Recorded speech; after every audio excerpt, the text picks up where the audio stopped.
Hello यार, how are you? कैसे हो आप लोग?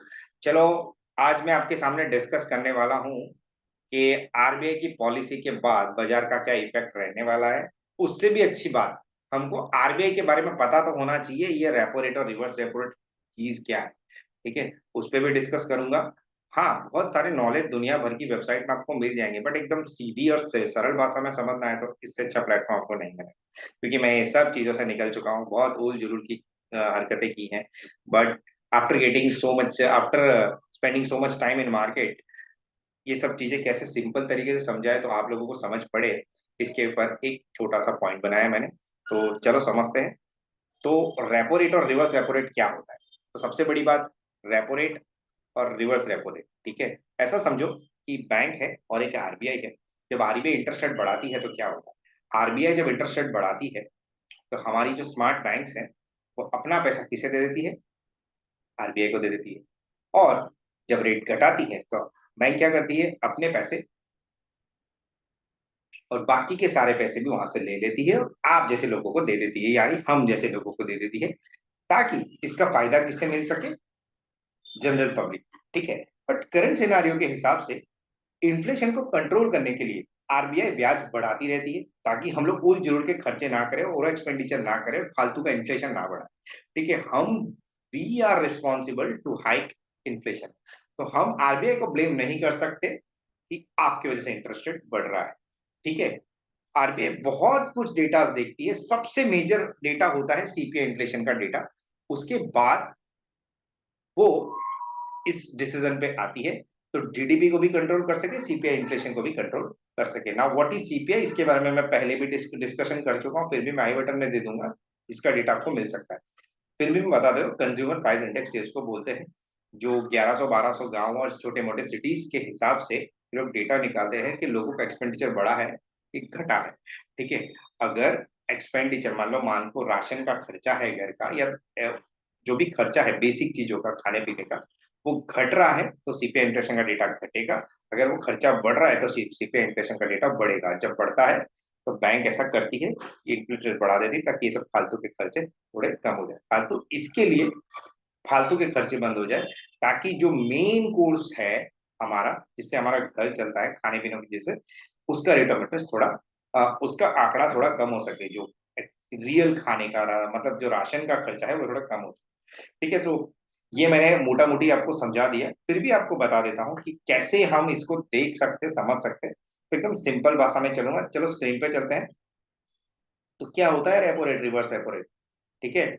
सो पहले हम ये समझेंगे कि आज के बाद आपका परसेप्शन आरबीआई को लेके थोड़ा चेंज हो जाए। ठीक है। सो पहले तो वाइज इन्वेस्टिंग में आने का आपको बहुत बहुत स्वागत है और welcome to the world of knowledge. ठीक है। और अभी तक अगर चैनल लाइक शेयर और सब्सक्राइब नहीं कर दो, ऐसी यूजफुल इन्फॉर्मेशन बनाने में और समझाने में मुझे थोड़ा टाइम लगता है, तो अगर आप सपोर्ट करोगे तो मुझे थोड़ा अच्छा लगेगा। ठीक है। चलो समझने की कोशिश करते हैं। During the meeting MPC decided to keep the reverse repo rate unchange. मतलब रिवर्स रेपो रेट अनचेंज रखा है। जो पैसे अगर बैंक उनको देगी तो आरबीआई उसको इतना ब्याज देगा, 3.35। अभी समझ रहे हो? It is clear now. The bank rate during the marginal standing facility, MSF जिसे कहते हैं, रेट ऑल्सो चेंज। ये चेंज हुआ है अभी, एंड इज करेंटली 6.15। ठीक है। जो 0.35 बढ़ाया है उसके पीछे बहुत बड़ा कारण है। ठीक है, वो सारी बहुत लंबी डिस्कशन है, हम उतने डीप में नहीं जाएंगे। ठीक है। तो 7 दिसंबर को जो रेट बढ़ाया है वो 3.5 बताया बढ़ाया है। तो रेपो रेट और रिवर्स रेपो रेट इस तरीके से काम होता है। तो आरबीआई क्या रेट ऑफ इंटरेस्ट देगी बैंक्स को? 3.35। ठीक है। और अगर बैंक उनसे लेगी तो बैंक को, ठीक है, बैंक अगर नहीं नहीं अगर बैंक आरबीआई को पैसे देती है डिपॉजिट रखने के लिए, तो आरबीआई उसको 3.35 देगा। और अगर बैंक उनसे लेती है तो 6.15, ये वाला रेट जो है, ये वाला रेट ऑफ इंटरेस्ट बैंक्स को देना पड़ेगा आरबीआई को। ठीक है। तो अभी जस्ट मिनट, तो अभी जो रेपो रेट है वो 5.95 और बैंक का रेट है 6.15, तो बैंक उनसे इस 6.15 रेट पे लेगी। ठीक है। तो रिवर्स रेपो क्या है? जो बैंक को आरबीआई इंटरेस्ट देगी 3.35, और मार्जिन स्टैंडिंग फैसिलिटी रेट 6.15। सो ये पूरा ढांचा है जो मैंने आपको समझाने की कोशिश की है कि रेपो रेट क्या है और रिवर्स रेपो रेट क्या है। आई होप आपको सब समझ में आ गया होगा। नहीं फिर भी नहीं समझ में आया तो कोई कोई बात नहीं है। देखो हमको कोई यहाँ पे बड़ा ज्ञान नहीं ले लेना है, एकदम सिंपल चीजें एकदम सिंपल तरीके से समझे वही बेटर है। ठीक है, फिर से समझने की कोशिश करते हैं। Just minute, just minute. ठीक है, फिर से समझने की कोशिश करते हैं अभी। अरे ओके फाइन। तो यहाँ पे हमको क्या समझना है, now what is repo rate and reverse repo rate. फिर से मैं आपको बोल रहा हूँ, देखो कोई भी चीज ओवर एक्सेसिव नॉलेज मिल जाए तो कुछ गलत नहीं है। हमको ये दिमाग में, देखो आपको एबीसीडी आती होगी तो भी मैडम बोलती होगी एबीसीडी बोलो 10 बार बोलो 15 बार बोलो, but point is not that. आप उसके बाद भूलते नहीं। ठीक है, जिसको हम देसी भाषा में रट्टा मारना बोलते हैं, हम इसको नॉलेज का रट्टा नहीं मार रहे हैं बट नॉलेज को समझ रहे हैं। ठीक है, नाउ फिर से मैं समझाने की कोशिश करता हूँ एकदम सिंपल इमेज में। तो ये कुछ इस तरीके से है। तो रिवर्स रेपो रेट का agreement decrease the market liquidity. तो ये एक इमेज से मैंने ट्राई किया आपको समझाने का। Reserve Bank of India more deposits from bank commercial banks, lesser cash to lend. ठीक है, तो बोरोवर्स के पास पैसे जा रहे हैं, यहाँ रिजर्व बैंक के पास पैसे आ रहे हैं। ठीक है, रिवर्स रेपो रेट में तो क्या होता है, कमर्शियल बैंक अपने पैसे किसको दे रही है, रिजर्व बैंक ऑफ इंडिया को। ठीक है, और ये बोरोवर्स के पास जो पैसे जा रहे हैं महंगे होंगे ना। रिवर्स रेपो रेट का एग्रीमेंट क्या होता है, इंक्रीज द मार्केट लिक्विडिटी। तो जब रेपो रेट घटता है तो बैंक्स अपने सारे पैसे और उनके पास जो पैसे हैं आरबीआई के पास वो पैसे लेती है और आप लोगों को देती है, तो ये जो रेट है थोड़ा कम होगा।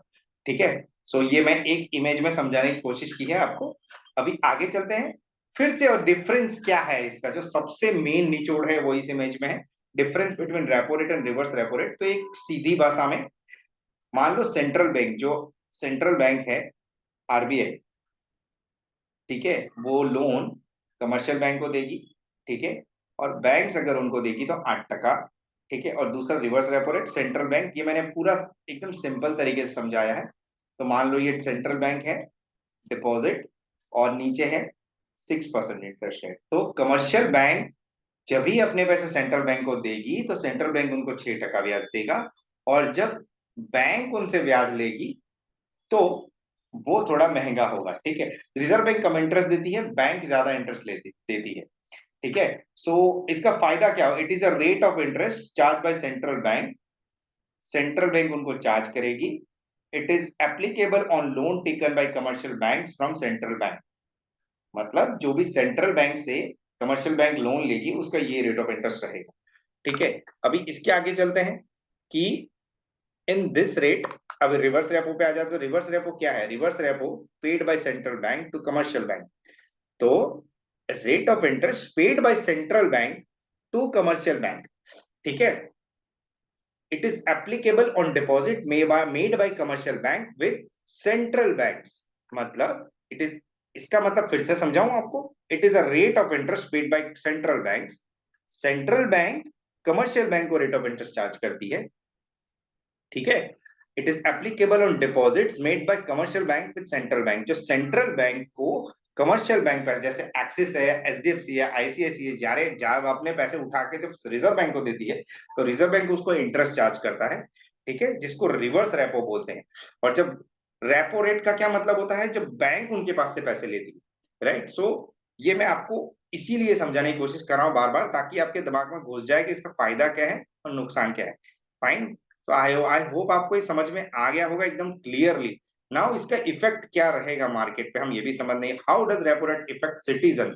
सिटीजन पे क्या क्या इफेक्ट आता है। All short of loans like home loan, vehicle loan, education loan, personal loan, business loan, credit card loans, mortgage loans affected by rate hikes. मतलब हमें इफेक्ट होता है, जो मेजर हमारा खर्चा है वो बहुत बढ़ जाएगा। ठीक है, an increase of borrowing cost discourages unnecessary spendings. जो मैं बता रहा था आपको, अननेसेसरी जरूरी के जो खर्चे हैं वो कम कर देंगे। A common man thereby reduce the demand of goods and services. मतलब कॉमन मैन जो हमारे जैसे हैं वो लोग इंटरेस्ट रेट से इफेक्ट होने के बाद जो फालतू के खर्चे हैं वो कम कर देते हैं। ठीक है, how does the repo rate effect household, ये भी एक इंपॉर्टेंट पार्ट है। Because other lending and interest are link to repo rate, a decrease in repo rate will mean that the interest of your house, vehicle payment, saving, investment products may decrease too. मतलब आप जो भी खर्चा कर रहे हो वो घटेगा by default. This means that monthly repayments for your डेब्ट विल इंक्रीज। मतलब जैसे क्रेडिट कार्ड का एक्सपेंस है, होम लोन का एक्सपेंस है, पर्सनल लोन का एक्सपेंस है, इसके ईएमआई बढ़ जाएंगे तो आपके खर्चे हैं वो कम हो जाएंगे। So RBI is not villain, is actually helping us to decrease inflation. Fine. So अभी इसका इफेक्ट मार्केट मार्केट पे क्या होगा वो भी समझने की, how does rate hike effect stock market. तो when interest rate rise, stock markets tend to fall because a lower future earnings। क्योंकि जैसे हम लोग लोन लेते हैं वैसे कई लोग लोन लेते हैं, जैसे इंडस्ट्रियलिस्ट है, बिजनेसमैन है, कई लोग लोन लेते हैं बड़ी बड़ी। हमें ज्यादा इफेक्ट नहीं करता है पर उनको बहुत ज्यादा इफेक्ट करता है। तो इम्पैक्ट इसका स्टॉक मार्केट पे नेगेटिव रहेगा। बट मेरा व्यू क्या है मार्केट पे, मेरा व्यू नेगेटिव से साइडवेज बियास का है करेंटली। अगर कुछ ऐसा आता है, क्योंकि ये सब पहले से फैक्टर हो चुका था इसलिए मार्केट में उतना ज्यादा इफेक्ट नहीं आया। बट आप देख रहे हो रोज थोड़ा थोड़ा करके मार्केट नीचे आ रहा है, इसको प्रॉफिट बुकिंग बोल सकते हैं, इसको करेक्शन नहीं बोलेंगे। क्योंकि अभी बहुत तेजी बाकी है मार्केट में। थोड़े टाइम के लिए अगर आप यहां से मेरा डायरेक्शन पूछोगे तो बुलिश ही रहेगा, बट थोड़े टाइम के लिए बैरिश है। It may effect Nifty till 18,200। ठीक है, तो ये एजुकेशन वाला पार्ट था इसलिए मैं अभी ये सब इसमें डिस्कस नहीं करूंगा। ठीक है, मैंने जस्ट आपको मेरा व्यू बताया है कि निफ्टी का ये व्यू हो सकता है। तो बाय ऑन डिप्स की रणनीति आप अपना सकते हो, या तो आप ईटीएफ में रिग्रेसली इन्वेस्टमेंट कर सकते हो जो आपका पहले छूट गया था। So as I said, there is always to do something in market. It's time to invest in ETFs and heavily in mutual funds जो लार्ज कैप स्टॉक से कनेक्टेड है। ठीक है, और इससे मार्केट में उतना ज्यादा फर्क नहीं पड़ेगा। सो डोंट वरी, हमारा मार्केट पॉजिटिव था, है और अभी तो रहेगा। शायद रिजल्ट के आउटकम से कुछ बड़ा इफेक्ट आ जाए, but currently my Beas is negative. तो सेल ऑन राइज, और अगर 2-4 महीने के लिए बाई कर रहे हो तो बाय ऑन डिप्स। ठीक है, सो ये मेरा व्यू है। सो अगर आप ट्रेडर हो तो क्वालिटी स्टॉक्स लो जो 52 वीक से नीचे है, तो उसमें आपको थोड़ा पोटेंशियल मिलेगा। और जब भी ऐसा इवेंट आता है, आपको कैसे स्टॉक्स में इन्वेस्ट करना चाहिए, जब भी आपको ऐसा इवेंट आता है आपको एफएमसीजी स्टॉक्स में इन्वेस्ट करना चाहिए जिसको कोई फर्क नहीं पड़ता है। ठीक है, सो उसको स्टॉक प्रूफ स्टॉक भी बोलते हैं। तो जो कंज्यूम हो रहा है वो एफएमसीजी प्रोडक्ट्स हो रहे हैं। तो जब भी ऐसी कुछ नेगेटिविटी वाली न्यूज़ें आती है तो आपको एफएमसीजी की तरफ डाइवर्ट हो जाना है। इसका मैं लाइव एग्जांपल आज दिखाता हूँ। Just a minute, I am sharing my screen as well. So अगर हम इसे स्क्रीन में शेयर करें तो जस्ट अ मिनट, मैं आपको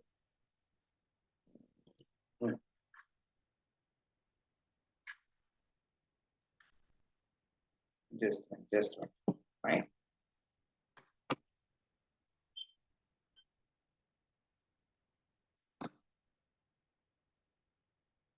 सो अभी अगर मेरा स्क्रीन खुलता है तो मैं आपको बताऊंगा कि क्या इफेक्ट है। थोड़ा मुझे सहन कर लेना ताकि आपको फायदा इसमें हो सके।